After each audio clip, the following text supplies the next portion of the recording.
Greetings and salutations, everyone. I hope everyone is doing well today, and welcome to today's upload. Before we jump into it, a couple links.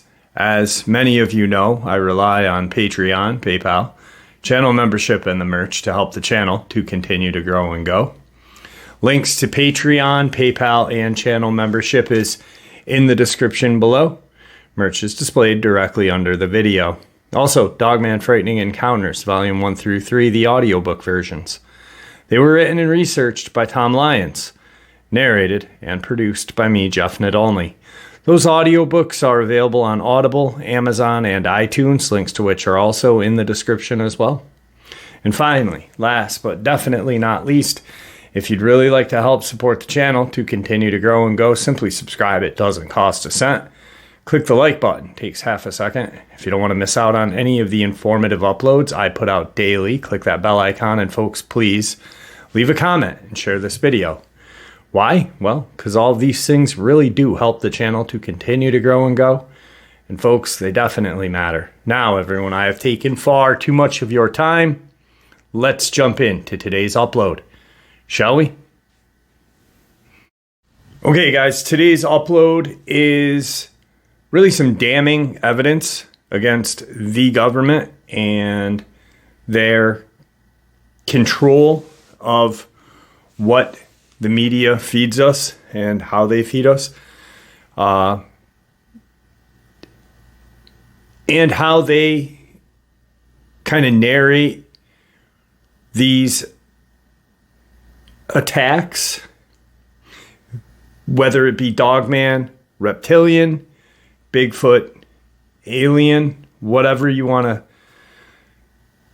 say. I got to thinking about the D.U.M.B.s case.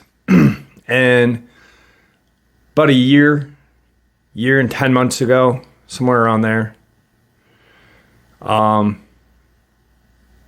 person that worked with the government reached out to me and just shared a little bit of information really quick, really briefly, and then just kind of went off. I've never been able to contact them again. But what they told me was that D.U.M.B.s was transporting dogmen via his tractor trailer. He realized what he was transporting, got sketched, went into the Tonto National Forest there, and then was reported missing for a long time. Some people classify that as a missing 411. At one time it was. His body was located kind of scattered about. So that kind of makes you wonder what or who silenced him. Was it Dogman? Was it the government and their men in black? I truly believe that the government is using dogmen as a weapon of war, of intimidation, and of control. Another gentleman reached out to me about the Eye of Canada, René Levasseur, the island that sits kind of in northern Canada. There's a D.U.M.B. there, deep underground military base, not an American one, but it is a deep underground military base. It's not even Canadian. It's the government. And via another gentleman, they use dogmen to maintain and patrol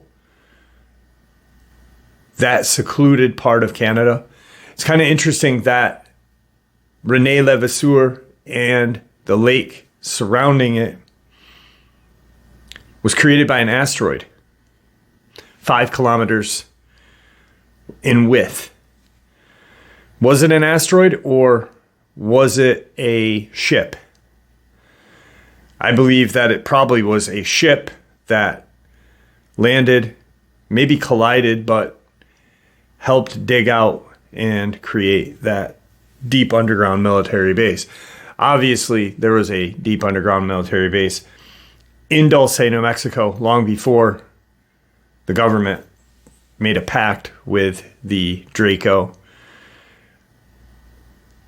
There's long been talk about dogmen with, or alien with dog-like heads.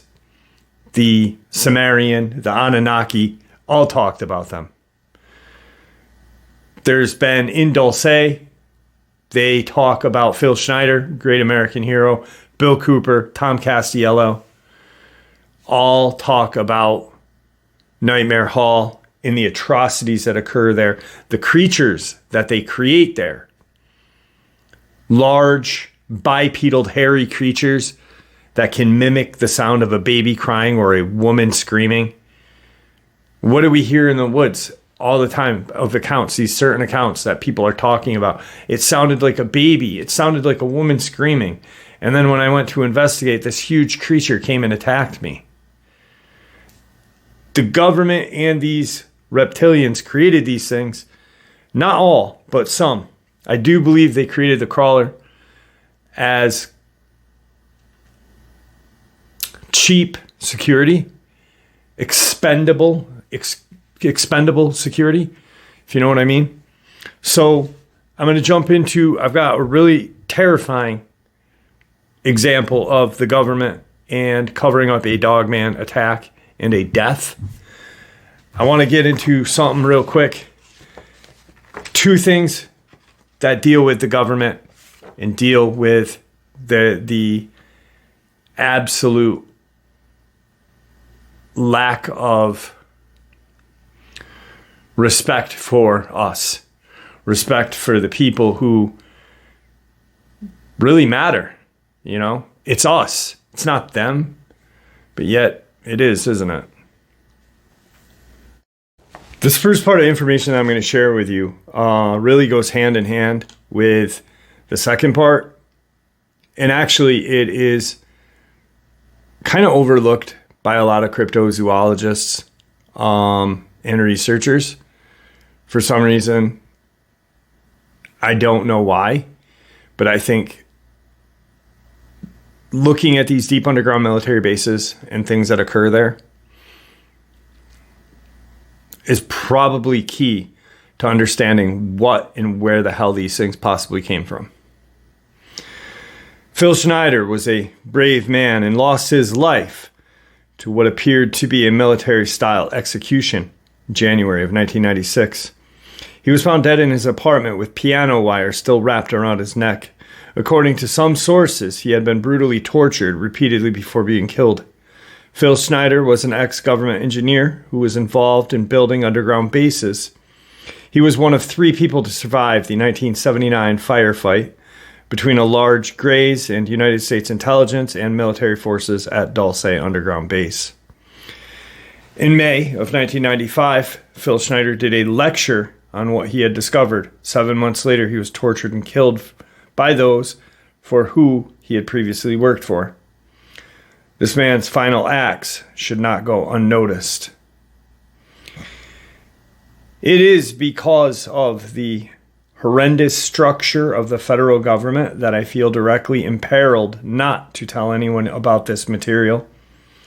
How long I will be able to do this is anybody's guess. However, I would like to mention that this talk is going to be broken up into 4 main topics.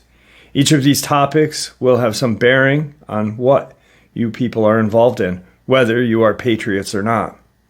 I want you to know that the United States is a beautiful place. I have gone to more than 70 countries, and I cannot remember any country that has the beauty as well as the magnificence of its people like the United States. To give you an overview of basically what I am and who I am, I started off and went through engineering school. Half of my school was in that field, and I built up a reputation for being a geologist/engineer who, as well as structural engineer with both military and aerospace applications. I have helped build 2 main bases in the United States that have some significance as far as what is called the New World Order. The first base is the one in Dulce, New Mexico. I was involved in a 1979 firefight with alien humanoids. I was one of the survivors. I'm probably the only talking survivor you will ever hear. 2 other survivors are under close guard. I am the only one left who knows the detailed files of this entire operation. 66 Secret Service agents, FBI, Black Beret, and the like died in this firefight, and I was there. Number 1, part of what I'm going to tell you is going to be very shocking. Part of what I'm going to tell you is probably going to be very unbelievable, though instead of putting your glasses on, I'm going to ask you to put your skeptical on. But please feel free to do your own homework. I know the Freedom of Information Act isn't much to go on, but it's the best we've got. The local law library is a good place to look for congressional records. So if one continues to do their homework, then one can be standing vigilant in guard in regards to their country. Deep underground military bases and the black budget. I love the country I am living in more than I love my life, but I would not be standing before you now, risking my life, if I did not believe it was so. The first part of this talk is going to concern deep underground military bases and the black budget. The black budget is a secretive budget that garners 25% of the gross national product of the United States. The black budget currently consumes $1.25 trillion a year. At least this amount is used in black programs like those concerned with deep military underground bases. Presently, there are 129 deep underground military bases throughout the United States. They've been building these 129 bases day and night, unceasingly since the 40s. Some of them were built even earlier than that. These bases are basically large cities underground connected by high-speed magneto-leviton trains that can reach speeds up to Mach 2. Several books have been written about this activity. Al Bellick has my only copy of that. Richard Soder, a PhD architect, has risked his life talking about these. He worked with a number of government agencies in deep military underground bases. Around where you live in Idaho, there are 11 of them. The average depth of these bases is over a mile, and they are again basically whole cities underground. They all are between 2.66 and 4.25 cubic miles in size. They have laser drilling machines that can drill a tunnel 7 miles long in one day. Black projects sidestep the authority of Congress, which, as we all know, is illegal. Right now, the New World Order is depending on these bases. If I had known at the time I was working on them that the New World Order was involved, I would not have done it. I was lied to rather extensively. Development of military technology, implied German interest in hyperspace technology, and more. Basically, as far as technology is concerned, for every calendar year that transpires, military technology increases by 44.5 years. This is why it is easy to understand that back in 1943, they were able to create, through the use of vacuum tube technology, a ship that could literally disappear from one place and reappear in another. My father, Otto Oskar Schneider, fought on both sides of the war. He was originally a U-boat captain and was captured and repatriated in the United States. He was involved with different kinds of concerns such as the atom bomb, the H-bomb, the Philadelphia experiment. He invented a high-speed camera that took pictures of the first atom bomb testing on the Bikini Island, July 12, 1946. I have those original photos of that test, and the photos also show UFOs fleeing the bomb site at a high rate of speed. Bikini Island at the time was infested with them, especially under the water, and the natives had problems with their animals being mutilated. At the time, General MacArthur felt that the next war would be with aliens from other worlds. Anyway, my father laid the groundwork with the Theorians about the Philadelphia experiment, as well as other experiments. What does that have to do with me? Nothing other than the fact that he was my father. I don't agree with what he did on the other side, but I think he had got a lot of guts in coming here. He hated Germany. He was hated in Germany. There was a $1 million reward payable in gold to anyone who killed him. Obviously, they did not succeed. Anyway, back to the topic, deep underground military bases. The firefight at Dulce.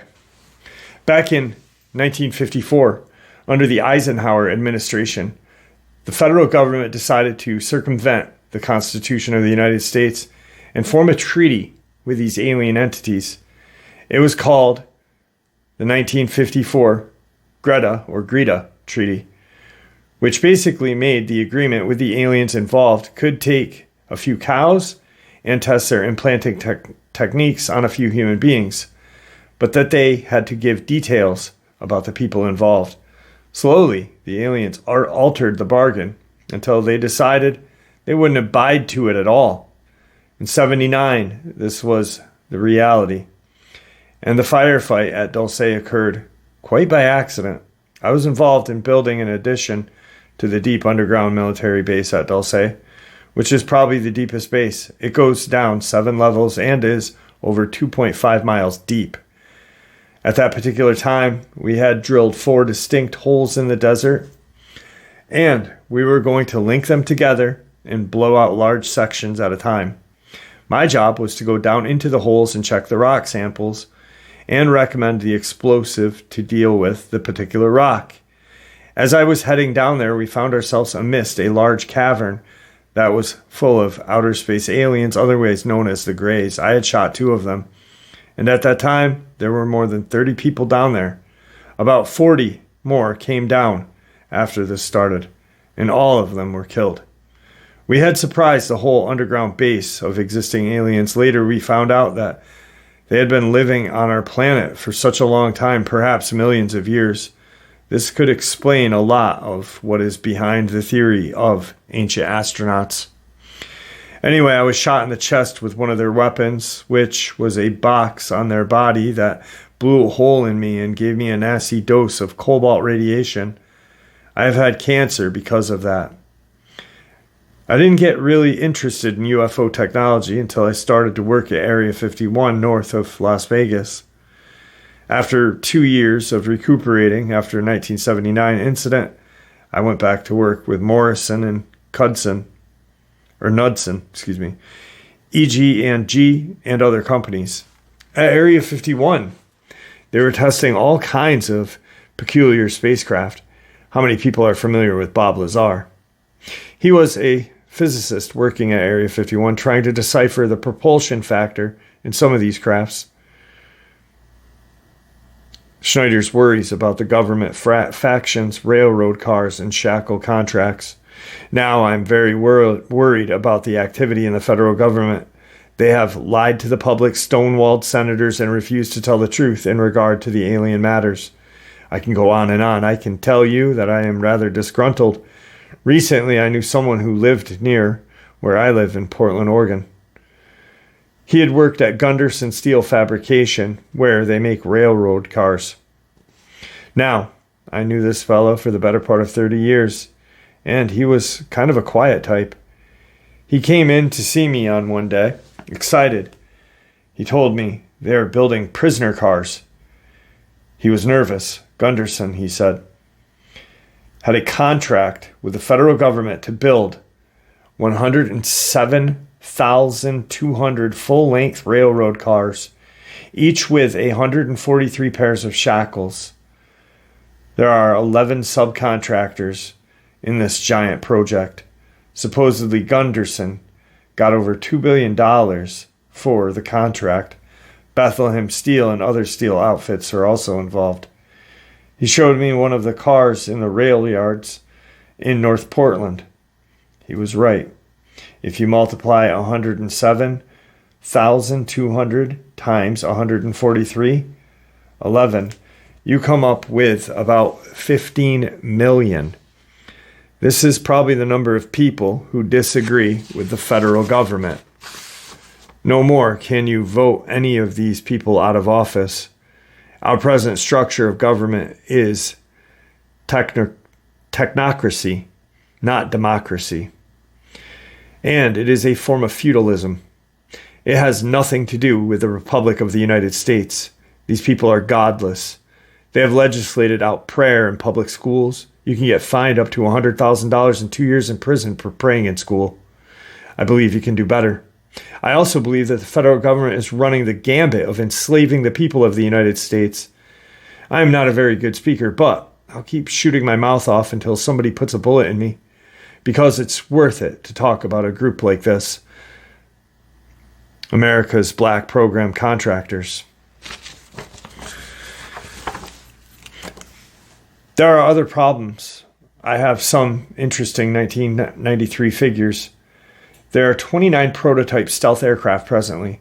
The budget of the United States Congress, 5-year plan for these, $245.6 million. You couldn't buy spare parts for these black programs for that amount. So, we've been lied to. Black budget is roughly $1.3 trillion every 2 years. A trillion is 1,000 billion. $1 trillion weighs 11 tons. The United States Congress never sees the books involved with these clandestine pot of gold contractors of sleuth program. EG&G, Westinghouse, McDonnell Douglas, Morrison Knudsen, Wackenhut Security Systems, Boeing Aerospace, Lorimar Aerospace, Aerospecial in France, Mitsubishi's Industries, Ryder Trucks, Bechtel, IG, Farben, plus a host of hundreds more. Is this what we are supposed to be living up to as freedom-loving people? I don't believe so. Star Wars and apparent alien threat. Still, 68% of military budget is directly or indirectly affected by the black budget. Star Wars relies heavily upon stealth weaponry.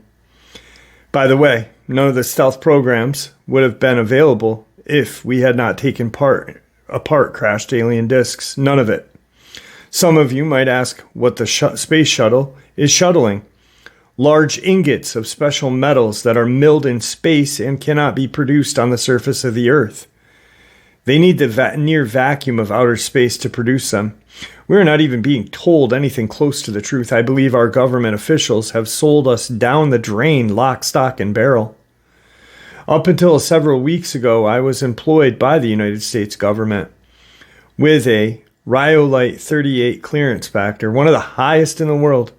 I believe the Star Wars program is there solely to act as a buffer to prevent an alien attack. It has nothing to do with the Cold War, which was only a toy to garner money from all of the people. For what?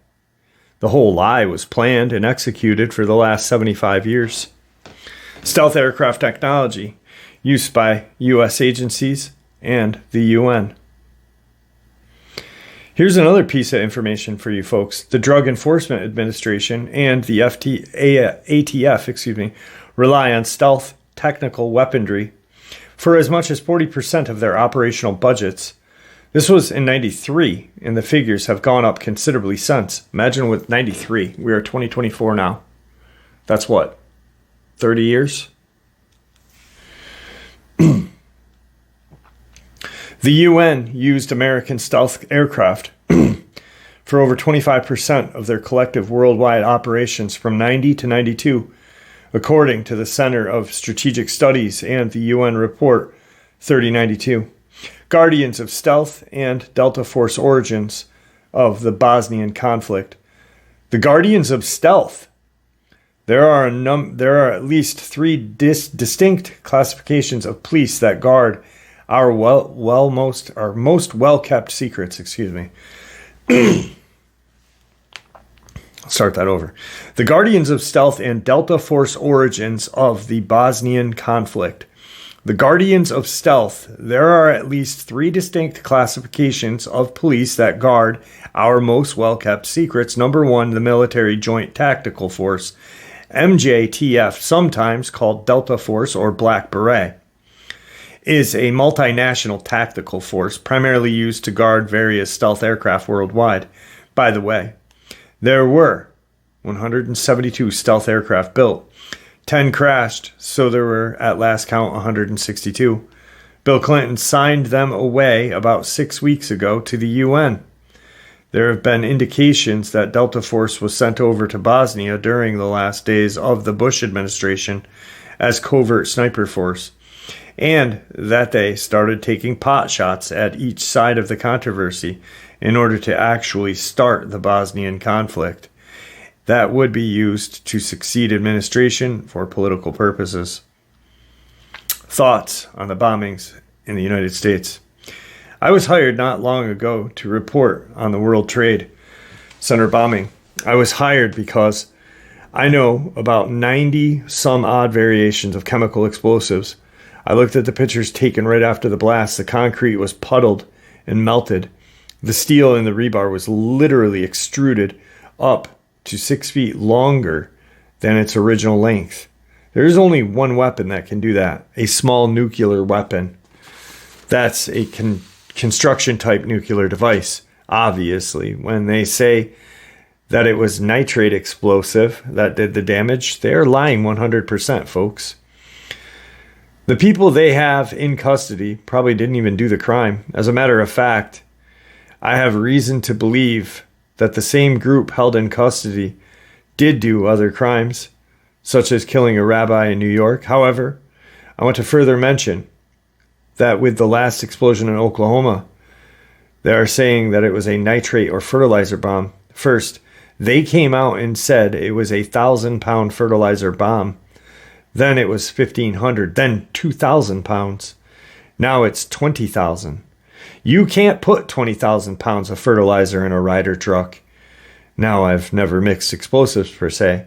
I know the chemical structure and application of construction explosives. My reputation was based on it. I helped hollow out more than 13 deep underground military bases in the States. I worked on the Malta project in West Germany, in Spain, and in Italy. I can tell you from experience that a nitrate explosion would not have hardly shattered the windows of a federal building in Oklahoma. It would have killed a few people and knocked part of the facing off the building, but it would have never done that kind of damage. I believe I have been lied to, and I am not taking it any longer. So I am telling you that you've been lied to. The truth behind the Republican contract with America. I don't perceive at this time that we have too much more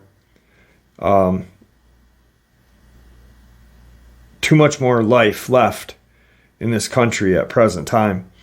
We are laughing stock of the world because we are being hoodwinked by so many evil people that are running the country. I think we can do better. I think people over 45 are seriously worried about their future. I'm going to run some scary scenarios with you. The contract with America, it contains the same technology that Adolf Hitler used to subvert Germany in 1931. I believe we can do better. The contract with America is the last-ditch effort by our federal government to tear away the Constitution in the Bill of Rights. Some statistics on black helicopter presence. This is crazy, the black helicopter presence, because I have had probably 20, maybe 25 different people, mainly from Western United States, so like California, New Mexico, and such, and in desert or hot and arid places, talk about having experiences with Dogman and then seeing blacked out helicopters. Also, I'm starting to believe that the weather has something to do with certain things, certain attacks as well. And I know people are going to be like, whoa, dude, you're going really far down the hole there on that one. But look at Virginia in 2022, and I'll explain that in a second after I'm done. I'm almost done with this. The black helicopters, there are over 64,000 black helicopters in the States. For every hour that goes by, there is one being built. Is this the proper use of our money? What does the federal government need with 64,000 tactical helicopters. If they are not trying to enslave us, I doubt if the entire military needs 64,000 worldwide. I doubt if all the world needs that many. There are 157 F-117A stealth aircraft loaded with LiDAR and computer-enhancing image radar. They can see you walking from room to room when they fly over your house. They see objects in the house from the air with variation limit of an inch to 30,000 miles. That's how accurate it is. Now, I worked in the federal government for a long time and know exactly how they handle their business. Last part. Before I went to talk in Vegas, I drove a friend down to Joshua Tree near 29 Palms. I drove in the mountains in order to get to Needles, California, and I was followed by two government E350 vans with G14 plates, each with a couple of occupants, one of which had an Uzi. I knew exactly who they were. I have spoken 19 times and have probably reached 45,000 people. Well, I got ahead of them and came to a stop in the middle of the road. They both went to either side of me and down a ravine. Is this what it's going to take? I cut up my security card and sent it back to the government and told them if I was threatened, and I have been, that I was going to upload 140,000 pages of documentation to the internet about the government structure and the whole plan. I've already begun that task. Thank you very much. For those of you who know, and not that it has anything to do with my channel, I just think it's weird. I was followed a year and a half ago, almost 2 years ago, actually, sorry, by a Chevy Express van with government plates, G13, not G14, but G13 plates. I don't know what that has anything to do. I don't know if it has anything to do with my channel or what, or with other things that Victor had talked to us about, but it was really, really sketchy. I think that a lot of people, a lot of researchers, people that have pushed buttons die out real quick without any kind of explanation. Scott Carpenter, Claudia Ackley, the Bigfoot guy, that channel that got in a car accident. I don't know his name. I don't listen to other channels, but I know he was a researcher. And a few others. So that just randomly, very quickly got sick. Brenton Swanton, I think his name was. I only know him via Kirk Stokes, and they were at one time friends, but I guess Brenton is the reason why Kirk Stokes left the crypto world, because his best friend, a good friend, kind of turned on him, which is weird. But yeah, it's just weird. So many researchers quickly like that. Claudia Ackley, I was talking to her a month before she died. Linda Godfrey was older. But, you know, just really, if you think about it, that's scary. That's really scary. And I'm sure there's other researchers in different fields dealing with reptilians, dealing with aliens, dealing with anything that shouldn't really be spoken about, that the government doesn't want us to talk about. Now, what does this have to do with Dogman and yada yada? Well, it has a lot to do with it, because Schneider's talking about a lot of alien treaties, the GOV'T treaty. You know, that treaty gave them permission to abduct random human beings, and experiment on us, experiment on our children, our wives, our mothers, our sisters, our brothers, our uncles, and create horrendous monsters, you know? And I'm not saying they created Bigfoot or Dogman. I don't believe that. I do not believe that 100%. I think Bigfoot was here, may have been created by the aliens prior to humanity being here. I mean, there's that old kind of rumor or theory that they were created to dig gold. And then when the aliens realized that maybe they are kind of too dumb to do what they needed to do, they created us. Who knows? I don't believe that, but they may have created Bigfoot for that reason. I don't know. I just shared something that I heard, but it's really freaking weird. Why is humanity obsessed with gold? At an early age, we know that it's valuable.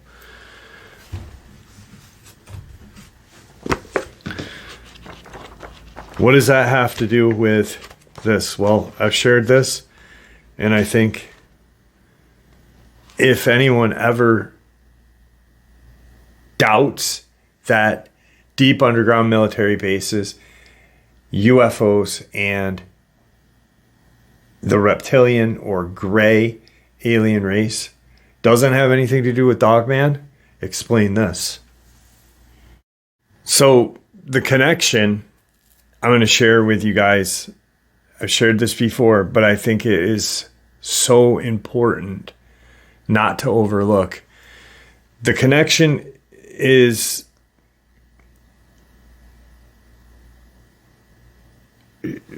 a senator majority leader,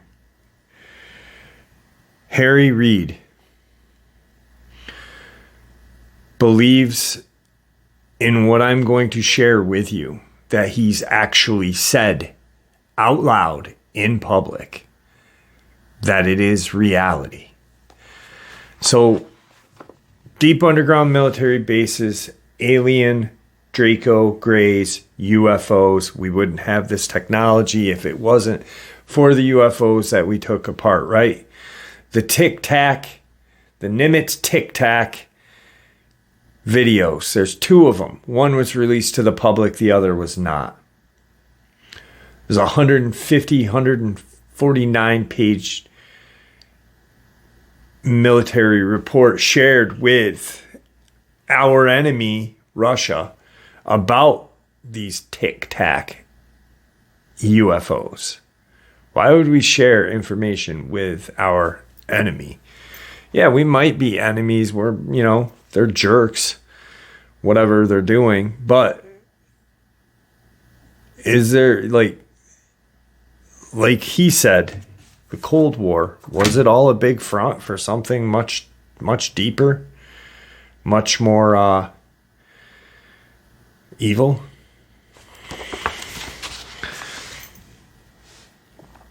Most people who spent more than a day at Skinwalker Ranch brought something home with them from the property. The effect was almost universal and universally unpleasant.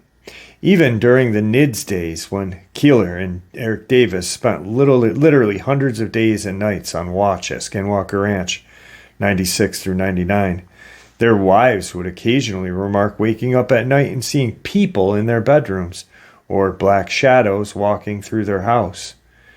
These post-ranch events were noticeable, but during the NIDS years, but they escalated dramatically with the AAWSAP and BAASS program at the ranch in 2009.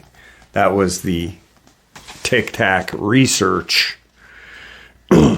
All 5 actively serving intelligence agency personnel who visited the ranch during the AAWSAP and BAASS program experienced profound anomalies while on the property. And even more importantly, all 5 brought something home with them. Jonathan Axelrod and his family are poster children for the eruption of anomalies in the home following trips to Skinwalker Ranch. For more than a dozen years following his June 2009 and subsequent trips, Axelrod's wife and then teenage children were subjected to a nightmarish Dogman appearing in their backyard or blue, red, yellow, and white orbs routinely floating through their home and in their yard, to black shadow humans standing over their beds when they awoke, and to a relentless barrage of loud, unexplained footsteps waking up and down the stairs in their home. Walking up and down the stairs of their home, What was the once normal middle-class home in suburban Virginia became an inferno of bizarre, unexplained phenomenon. And Axelrod and his family were certain that the trigger for these transformations was his first trip to Skinwalker Ranch. It is indeed lucky that Axelrod's family was and is extremely stable, psychologically well-adjusted and grounded and prone to matter-of-fact reactions to the events.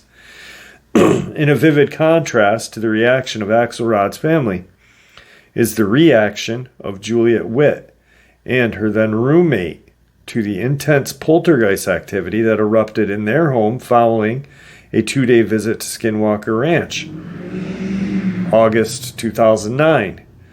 The sudden eruption of poltergeist activity during the 2 wine bottles flung across the room, ceiling fans would turn on, TVs turn off on their own, lights going on and off and flickering, books showing up piled at the base of the stairs, clothing moved and laid out on the daughter's bedroom floor with no one else in their home, has continued to this day.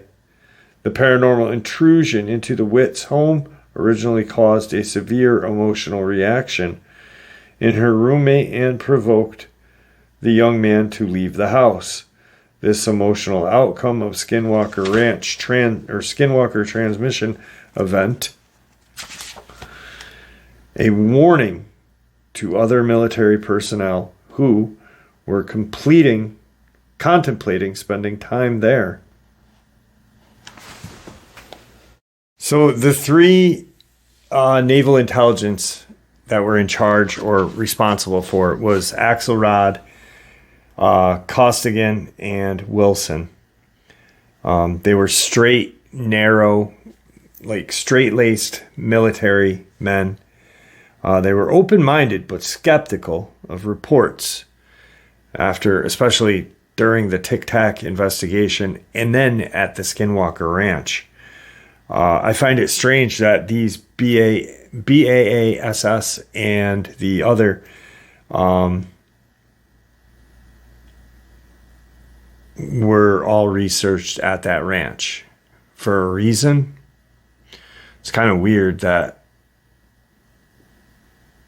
these aerospace military places or military organizations would spend time at one of the most insanely paranormal, cryptid-filled, high strangeness location in America. Makes no sense, but they did. So after spending time there at the ranch, this is what happened.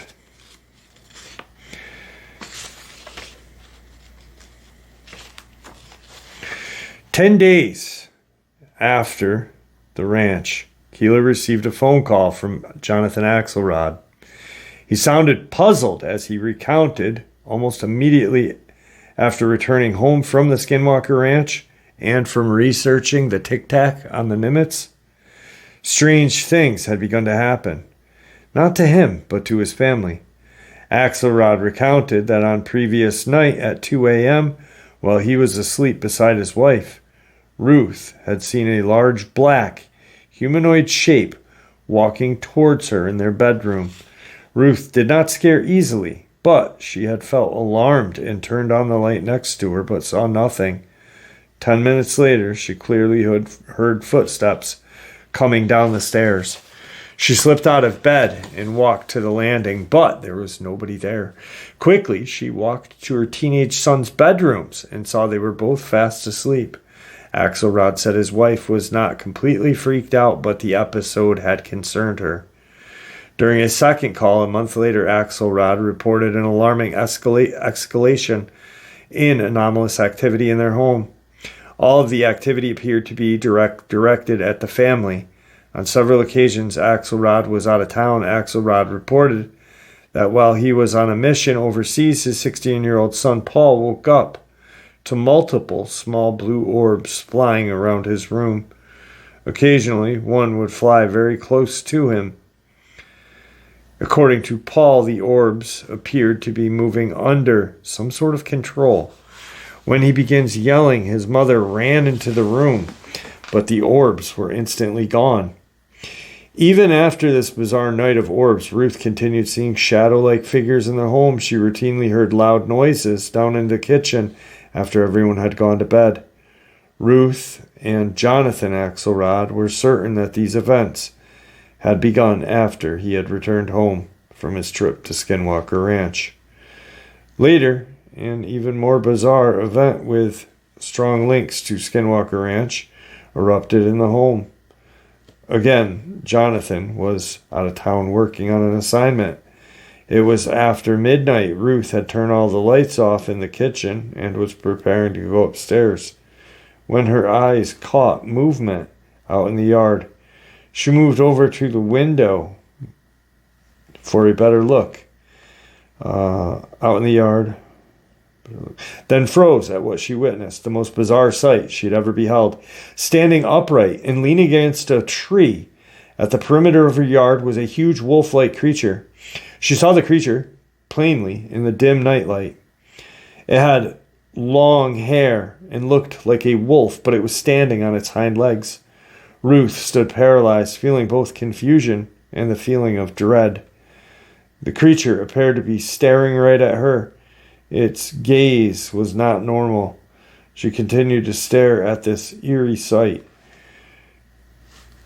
trying to fathom the impossibility of an upright, walking, wolf-like creature in the quiet upper middle-class suburban Virginia neighborhood.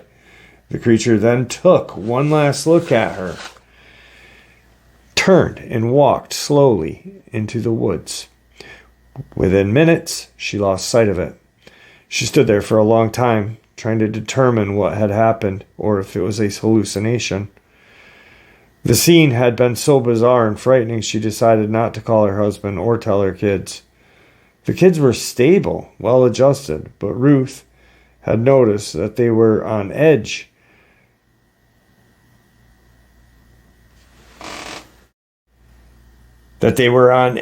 From these unexplained events.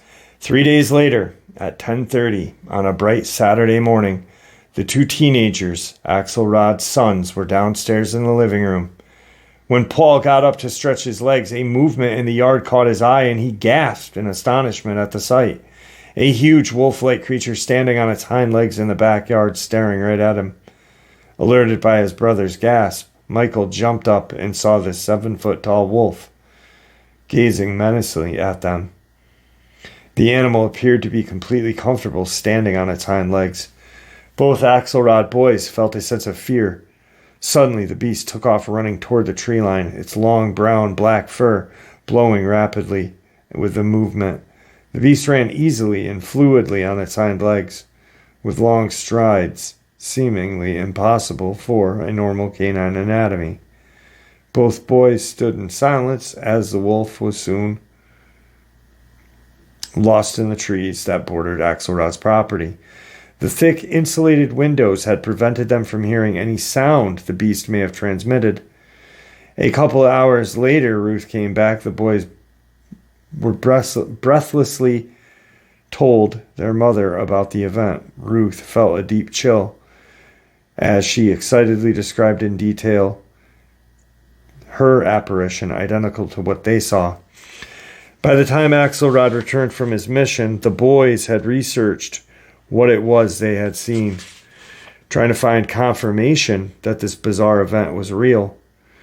The teenagers had become familiar with Linda Godfrey and the creature she called Dogman, and as they described her in their sighting to the dad, Jonathan felt a chill.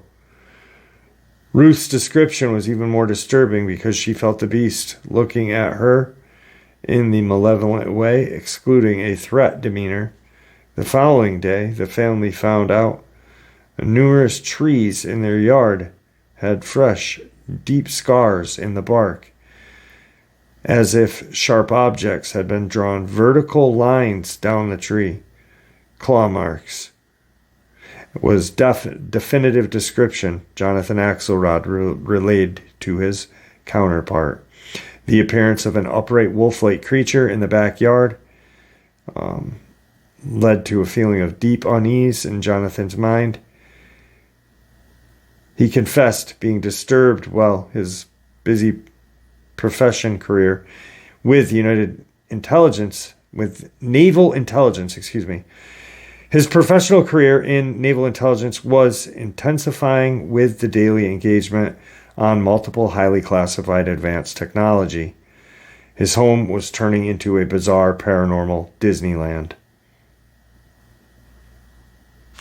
So he's dealing with highly advanced aerospace and other such. Phil Schneider talks about it. His family sees Dogman. This is 2009. Linda Godfrey obviously was doing Dogman research before YouTube. I mean, not before YouTube, but before the mass explosion of people talking about Dogman on YouTube. So there wasn't like like it is now. Oh my God, we saw a Dogman for attention. They weren't looking for attention. They just had this shit happen to them in their home, which is terrifying, but connected. I hope you guys can see the connection. I do. Maybe I'm just crazy. I don't know. Here's the thing with the Devin Williams case. Transporting dogmen. Arizona. Tonto National Forest. Was the dogman or dogmen that the Axelrod family saw sent by the government? Absolutely. Absolutely. Don't talk about what your husband shared with you. Don't talk about what your dad shared with you. Shut up, or these things will continue to happen. I truly believe this government, and I say this government, I'm not meaning ours, I mean the NWO, has made pacts with more than the Draco. If they can construct and physically make a battleship leave one port and show up in a different port like that, you're telling me they can't open portals in Jonathan Axelrod's room and send a shadow figure to scare the family? Like, hey, John, aren't you going a little far here? Aren't you a little going too far? Now, what's the Senate Majority Leader have to say? Sorry about that.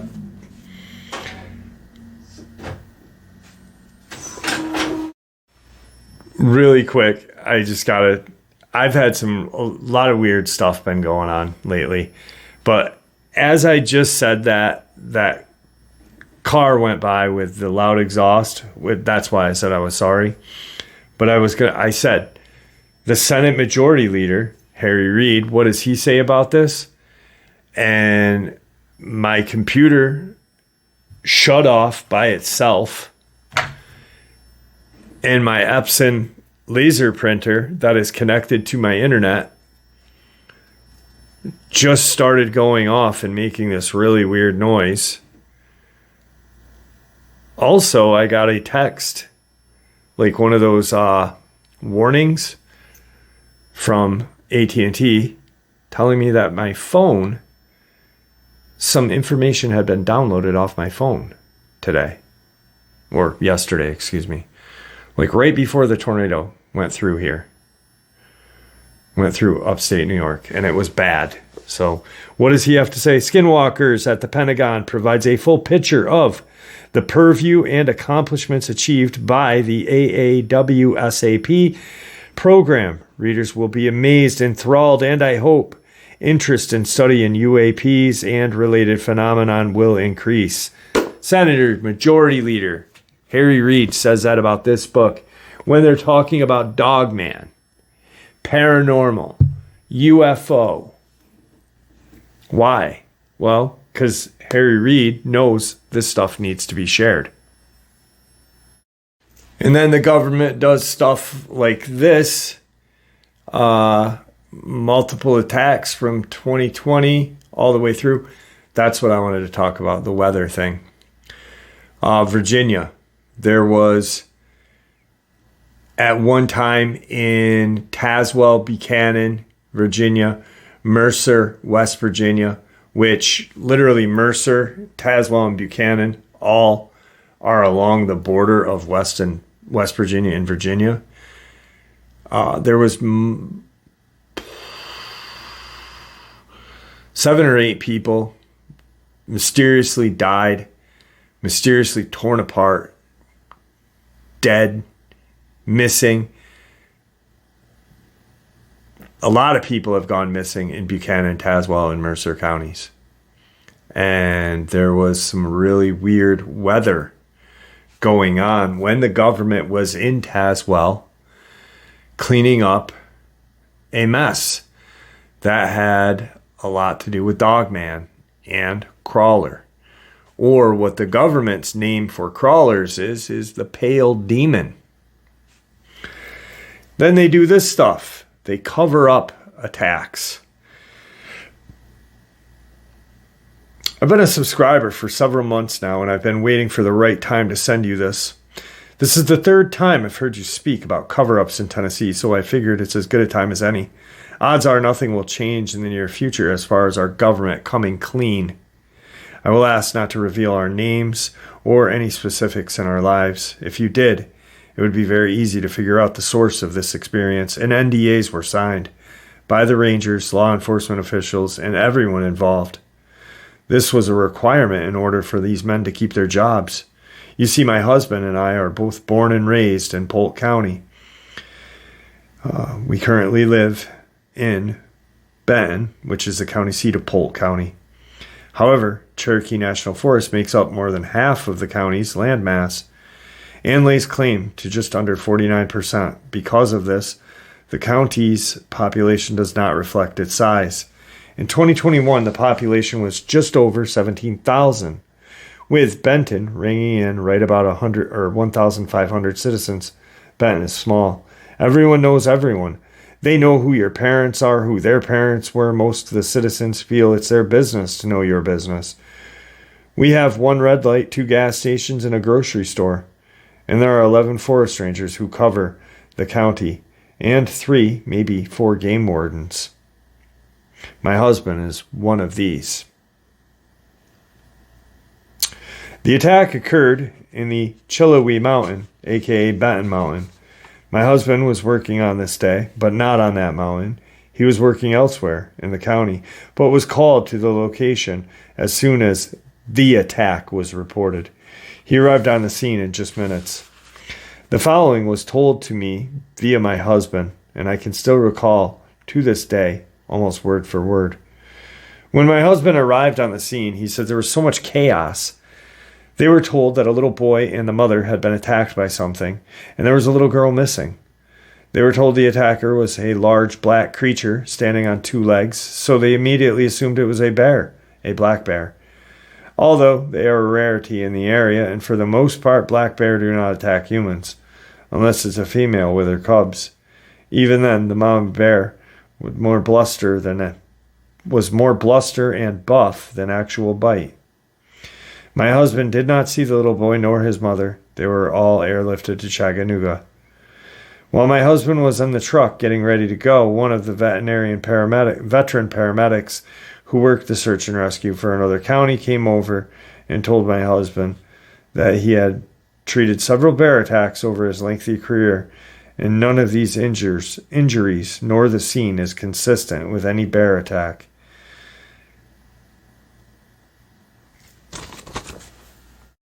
he had ever seen. He was speaking very low and was looking around while he was speaking to my husband, as if making sure no one was listening or watching him speak to my husband. It was only then that my husband took notice of the people on the scene. He noticed there were several men and women that he had never seen before. He said he just assumed they may be upper tier TWRA officials or someone associated with the sheriff's department. After he was ready to go, he picked up his paperwork, camera, and walked toward the direction of the attacks. After all, it was his job. He would have to file the paperwork of the incident. As he continued down toward the area, he noticed that it was taped off. However, he recognized nobody in the security scene. When one of the men on the outside of the tape noticed he was coming that way, he began walking toward him and held up both hands. He told my husband not to come any closer. My husband started to say something, and the guy said, "This is above your pay grade." When asked what that meant, the man told him to talk to his immediate supervisor. But he was not to come any closer, so he turned around and went back to his truck. At this time, the Forest Service mainly communicated via radio, because cell phones they had did not get good reception back in the areas they patrolled. He picked up his radio to get in touch with his supervisor, who was supposed to be on his way. At the same time he was attempting to raise his supervisor on the radio, the supervisor called him to tell him to stay clear of the scene, as he would not be required to fill out any paperwork. In all the years he had worked, that had never happened. He said that it was there 1 minute. He said that it was that minute he realized something seriously was off, and the cover-up began. He just couldn't figure out what they were trying to hide, and it didn't take him long to figure it out. Within the next hour, 2 Suburbans arrived, with 6 men in each. These men were wearing camouflage. They had weapons, but they were not military. Each local official was basically instructed to search with these men. It wasn't until the men arrived they were permitted to go searching. They were told they could not begin the search until backup arrived. All forest personnel on site were armed with a sidearm. He also had shotguns for the ready. My husband had his sidearm at many times. He also had a Remington 870 in his vehicle. The deputies were also armed. My husband said all totaled there was 12 to 15 armed officers on the scene. Yet, they were made to wait because someone in the know didn't feel like this was enough manpower, firepower, for one black bear. Once they began the search, contrary to what's reported in some of the news channels and newspaper articles, it took several hours to find the little girl. The news reports also said that the bear had been killed by the rangers that day. Others reported it was the second bear which was killed that was responsible for the attack. As far as my husband is aware, no bear nor any sign of bear was ever found in the area. After they found the child, he heard 2 rangers on the radio that some strange tracks had been found, but they were not consistent with bear. Once these tracks were found, local law enforcement immediately dismissed at all point. The search was left to the guys from the Suburban. Some other conflicting reports were that the little girl was found 100 yards away from the original attack. However, she was not found near the attack site. It took several hours to find her. Many reports stated that there were 60 to 80 volunteer searchers. However, in the area, they felt they might find the little girl. No civilians were allowed. I will attempt to link a couple of the articles, which I have right here. Once the child's remains were found, what little they actually found was not routed to the normal way, nor per protocol. My husband could not find out what they did with what was left of that little girl. That's as far as I'll take that, but I will say my husband did not sleep at all for the next 5 days. Once he could close his eyes, he was unable to sleep for over 2 to 3 hours. For the next several months, he was unable to sleep, and when he did sleep, he would wake up in a cold sweat. We would be in a grocery store, restaurant, church, movie. He could be mowing the grass no matter what he was doing. I would often catch him just staring off and crying. It's like his soul had been broken or crushed. For a couple of years, he withdrew himself to the point of therapy. I was not sure I would ever get my husband back. They ended up having to sign an NDA. They never found the creature. They did find the little girl, torn apart.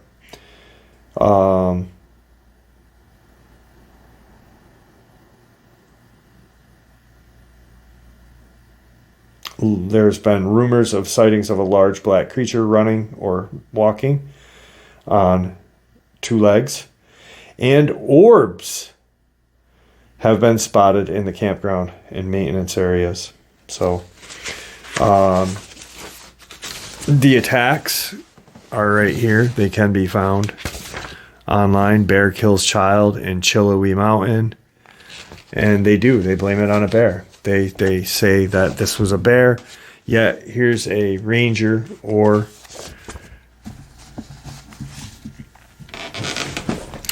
law enforcement official saying no, it wasn't a bear. It was a dogman.